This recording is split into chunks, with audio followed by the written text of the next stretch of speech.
पिछले पार्ट में हमने देखा कि एक बर्फीले पहाड़ी इलाके में क्रैश हुई कैदी ट्रांसफर फ्लाइट से 18 खतरनाक अपराधी भाग निकलते हैं। इनमें एक बेहद खतरनाक अपराधी लॉक भी शामिल होता है, जो कई बार जेल से भाग चुका है। उसने पुलिस की नाकाबंदी तोड़ दी और जाते जाते डिप्टी शेरिफ फ्रैंक की पत्नी को भी किडनैप कर लिया। FBI एजेंट्स की मदद के बावजूद पूरे शहर में डर का माहौल बन जाता है। हालात और भी खराब तब हो जाते हैं जब लॉक शहर के सिग्नल टावर को नुकसान पहुंचा देता है। इससे पूरे इलाके का मोबाइल नेटवर्क और इंटरनेट बंद हो जाता है। अब पुलिस के पास लोगों तक जानकारी पहुंचाने का एकमात्र तरीका लाउडस्पीकर से अनाउंसमेंट करना रह जाता है। फ्रैंक लोगों से अपील करता है कि वे अपने घरों में ही रहे, क्योंकि ये सभी फरार कैदी बेहद खतरनाक हैं। इसी दौरान एक युवा माँ अपने बच्चे के साथ पहाड़ी सड़क पर गाड़ी चला रही होती है। अचानक उसके सामने एक आदमी आ जाता है और वह मुश्किल से उसे टक्कर मारने से बचती है। गाड़ी रोकने पर पता चलता है कि वह उन्हीं फरार कैदियों में से एक है। महिला तुरंत अपनी पिस्तौल निकाल लेती है, लेकिन कैदी बार बार कहता है कि वह उसे नुकसान नहीं पहुंचाना चाहता। फिर वह सड़क किनारे रखे एक बैग को तोड़ता है, जिसके अंदर नोटों की गड्डियां भरी होती हैं। उधर फ्रैंक की परेशानियां खत्म होने का नाम नहीं ले रही हैं। उसकी पत्नी पहले ही किडनैप हो चुकी है और अब उसे पता चलता है कि उसका बेटा भी गायब है। CCTV देखने पर मालूम पड़ता है कि स्कूल लॉकडाउन होने से ठीक पहले वह अपनी कार लेकर निकल गया था। असल में फ्रैंक का बेटा अपनी नई गर्लफ्रेंड के साथ एक रोमांटिक ट्रिप पर जाना चाहता था, इसलिए वह उसे लेकर परिवार के नए वेकेशन केबिन की तरफ निकल पड़ता है। लेकिन रास्ते में उनकी कार बर्फ में फंस जाती है। मजबूर होकर दोनों को जंगल के बीच बने केबिन तक पैदल जाना पड़ता है। अब मोबाइल नेटवर्क भी बंद है, इसलिए उनका रोमांटिक ट्रिप किसी डरावने एडवेंचर में बदल सकता है। अपने बेटे की कोई खबर न मिलने पर फ्रैंक गुस्से में FBI एजेंट सिड के पास पहुंचता है।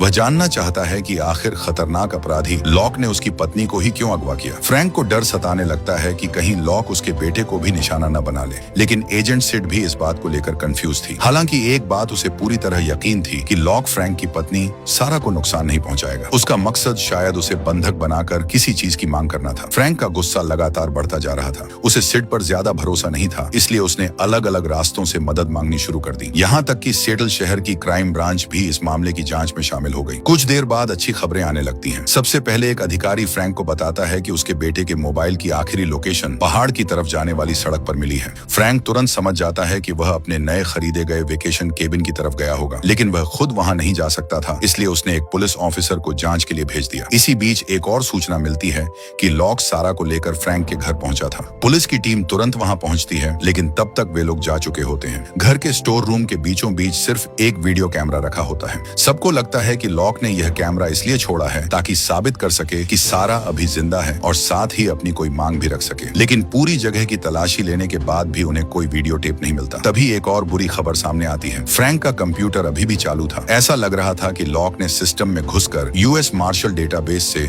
उस फ्लाइट के यात्रियों की पूरी लिस्ट निकाल ली थी। ये सब देखकर फ्रैंक पूरी तरह परेशान हो जाता है। वह सभी लोगों को बाहर भेजकर एक बार फिर सिड से पूछता है कि आखिर लॉक क्या करना चाहता है। सिड लॉक को अच्छी तरह जानती थी। उसका मानना था कि लॉक अभी सिर्फ जानकारी इकट्ठा कर रहा है और अपने अगले कदम की तैयारी कर रहा है। मौका देखकर फ्रैंक अपने मन का एक सवाल पूछता है कि जब लॉक इतना खतरनाक था तो उसे वॉशिंगटन ले जाने की क्या जरूरत थी, और उसे अलास्का की जेल में ही रखना ज्यादा आसान नहीं था। शुरुआत में यही सवाल सिड को भी परेशान करता था, लेकिन बाद में उसके सीनियर्स ने उसे असली वजह बताई। दरअसल लॉक ने गद्दारी करने से पहले CIA के डेटाबेस को हैक कर लिया था और वहां से फाइल नंबर 6 नाम की एक बेहद सीक्रेट फाइल चुरा ली थी। उस फाइल में ऐसी खुफिया जानकारी मौजूद थी जिसे हर हाल में वापस हासिल करना जरूरी था। अब सिड फ्रैंक को पूरी सच्चाई बताती है। CIA जिन लोगों और संगठनों पर नजर रख रही थी, उनकी सारी जानकारी उस चोरी हुई फाइल में मौजूद थी। अगर वह जानकारी बाहर आ जाती तो उसके परिणाम बेहद खतरनाक हो सकते थे। इसलिए CIA हर हाल में लॉक को जिंदा पकड़ना चाहती थी ताकि उससे उस फाइल का ठिकाना पता चल सके। ये सब सुनकर फ्रैंक को आखिर समझ आता है कि लॉक कितना जरूरी आदमी है। बातचीत के बाद फ्रैंक और सिड के रिश्ते भी पहले से कुछ बेहतर हो जाते हैं,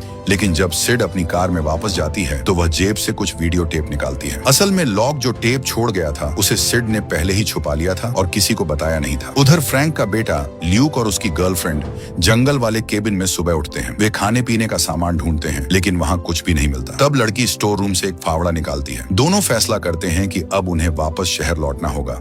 वरना वे भूखे रह जाएंगे। लेकिन जब ल्यूक कार के आसपास जमी बर्फ हटाने लगता है तो उसे एक चौंकाने वाली चीज दिखती है। कार की डिक्की में एक घायल आदमी छिपा हुआ मिलता है। इसी दौरान पहाड़ों में एक फरार कैदी आसमान में दिखने वाली रंग बिरंगी रोशनी देखने आए एक पिता और उसके बेटे को बंधक बना लेता है। रास्ते में उसकी मुलाकात दो और भागे हुए कैदियों से होती है। क्योंकि पुलिस ने शहर से बाहर जाने वाले सभी रास्ते बंद कर दिए थे, इसलिए अब ये अपराधी मिलकर काम करने लगे थे। वहीं दूसरी तरफ सिड फ्रैंक को लॉक का वीडियो दिखाती है। वीडियो में लॉक कहता है कि वह सारा को छोड़ देगा, लेकिन बदले में उसे फ्लाइट में मौजूद एक खास कैदी चाहिए। महिला एजेंट पहले से ही उस कैदी की पूरी फाइल तैयार करके लाई होती है। उसका मानना था कि फ्रैंक को सौदा मान लेना चाहिए और बंधक की अदला बदली कर लेनी चाहिए। अब यह भी साफ हो जाता है कि सिड ने वीडियो टेप क्यों छुपाया था। वह जानती थी कि यह पूरा मामला नियमों के खिलाफ है और अगर बात सबके सामने आ गई तो हालात और मुश्किल हो सकते हैं। लेकिन फ्रैंक की सोच अलग थी। उसे न तो अपराधियों के साथ सौदा करना पसंद था और न ही वह एक पुलिस अधिकारी होने के नाते ऐसा करना सही मानता था। फिर भी जिज्ञासा के कारण वह उस कैदी की फाइल देखने लगता है जिसे लॉक छुड़वाना चाहता था। उस कैदी का नाम हेनरी था। यह वही व्यक्ति था जिसने पहले खुद पुलिस के सामने सरेंडर किया था। हेनरी अंडरवर्ल्ड के लिए पैसों का हिसाब किताब संभालता था और टैक्स ऑन डेट और मनी लॉन्ड्रिंग जैसी चीजों में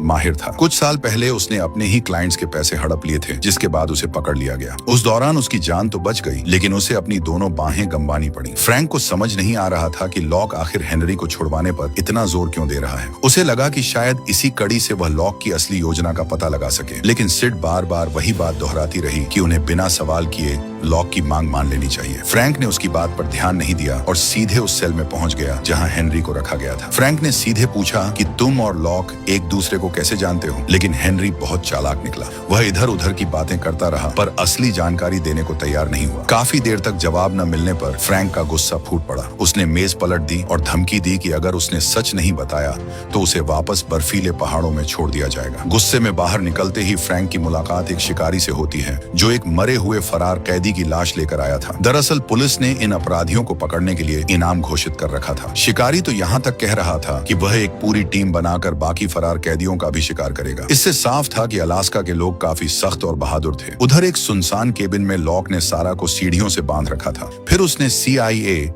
कि एक सीनियर अफसर को फोन किया और एक खास लिंक खोलने को कहा। जैसे ही उसने लिंक खोला तो स्क्रीन पर 72 घंटे का काउंटडाउन शुरू हो गया। लॉक ने बताया कि यह एक डेड मैन स्विच है। अगर वह 72 घंटे के अंदर सही कोड नहीं डाल पाया तो चोरी हुई फाइल नंबर 6 अपने आप कुछ तय लोगों को भेज दी जाएगी। यानी लॉक ने अपनी सुरक्षा के लिए पहले से ही एक ऐसा इंतजाम कर रखा था जिससे उसे मारना या पकड़ना CIA के लिए आसान न रहे। यह देखकर CIA की अधिकारी पूरी तरह परेशान हो गई। उसके पास फिलहाल इसका कोई आसान समाधान नहीं था। वहीं दूसरी तरफ ऊपर वाले कमरे में बंधी सारा लगातार रस्सियों से खुद को छुड़ाने की कोशिश कर रही थी। वह सही मौके का इंतजार कर रही थी ताकि लॉक की पकड़ से निकल सके। जैसे ही लॉक फोन रखकर ऊपर पहुंचता है तो सारा अचानक उस पर हमला कर देती है, लेकिन लॉक पहले से तैयार था। वह बड़ी आसानी से उसके हमले से बच जाता है। सारा जल्दी से एक हथियार उठा लेती है, मगर लॉक घबराने के बजाय फुर्ती से उसकी बंदूक छीन लेता है और उसे सीढ़ियों से नीचे धक्का दे देता है। उधर फ्रैंक की जांच में आखिरकार एक नई उम्मीद दिखाई देती है। कैदी हेनरी अचानक अपना बयान बदल देता है और सच बताने के लिए तैयार हो जाता है। हेनरी कहता है कि वह लॉक को बिल्कुल नहीं जानता। उसने खुद पुलिस के सामने सरेंडर इसलिए किया था क्योंकि वह सरकार का प्रोटेक्टेड गवाह था। अगर वह कोर्ट में बड़े फाइनेंशियल क्रिमिनल्स के खिलाफ गवाही दे देता तो उसे नई पहचान और आजादी मिल जाती। ऐसे में उसका किसी अपराधी से कोई संबंध नहीं था। हेनरी की बात सुनकर यह साफ हो जाता है कि उसे बंधक के बदले सौंपने का कोई मतलब नहीं है। फिर भी अपनी पत्नी को बचाने के लिए फ्रैंक एक नया प्लान बनाता है। वह अपने एक साथी पुलिस अधिकारी को हेनरी का भेष बनाकर लॉक के पास भेजने का फैसला करता है, लेकिन तय जगह पर पहुंचने के बाद लॉक बार बार नई नई शर्तें देने लगता है। वह फ्रैंक को आसपास की सड़कों पर चक्कर कटवाता रहता है। जंगल में छिपे स्वॉट कमांडो और सिड लगातार लॉक को ढूंढते रहते हैं,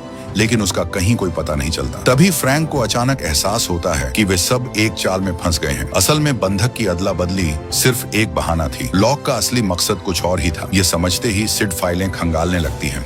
तभी उसे याद आता है कि आज उसी विमान का ब्लैक बॉक्स ट्रांसफर किया जाना था जिसमें ये कैदी सफर कर रहे थे। अब उसे शक हो जाता है कि लॉक का असली निशाना वही ब्लैक बॉक्स है और सचमुच ऐसा ही होता है। जब फ्रैंक हाईवे पर ट्रांसपोर्ट गाड़ी तक पहुंचता है तो वहां सिर्फ 2 बंधे हुए सुरक्षा कर्मी मिलते हैं। ब्लैक बॉक्स पहले ही खोलकर उसके जरूरी हिस्से निकाल लिए गए थे। ये देखकर फ्रैंक गुस्से से आग बबूला हो जाता है। वहीं सिड के चेहरे पर भी पहली बार घबराहट साफ दिखाई देती है। आखिर लॉक कभी उसका ही चेला था, लेकिन अब वह ऐसे कदम उठा रहा था जिनका अंदाजा सिड ने भी नहीं लगाया था। सिड को याद आता है कि कई साल पहले लॉक कोई अपराधी नहीं बल्कि एक साधारण यूनिवर्सिटी प्रोफेसर हुआ करता था, लेकिन साइबर सिक्योरिटी के एरिया में उसकी पकड़ बेहद मजबूत थी। सिड उसके टैलेंट से काफी इम्प्रेस थी, इसलिए उसने CIA की तरफ से लॉक को अपनी टीम में शामिल होने का ऑफर दिया, लेकिन लॉक ने बिना एक पल गवाए यह ऑफर ठुकरा दिया। उसने बड़े गर्व से बताया कि वह कई बड़े साइबर हमले कर चुका है जिनसे फाइनेंशियल दुनिया में काफी हलचल मच गई थी, लेकिन पुलिस कभी भी उसके खिलाफ कोई ठोस सबूत नहीं जुटा पाई।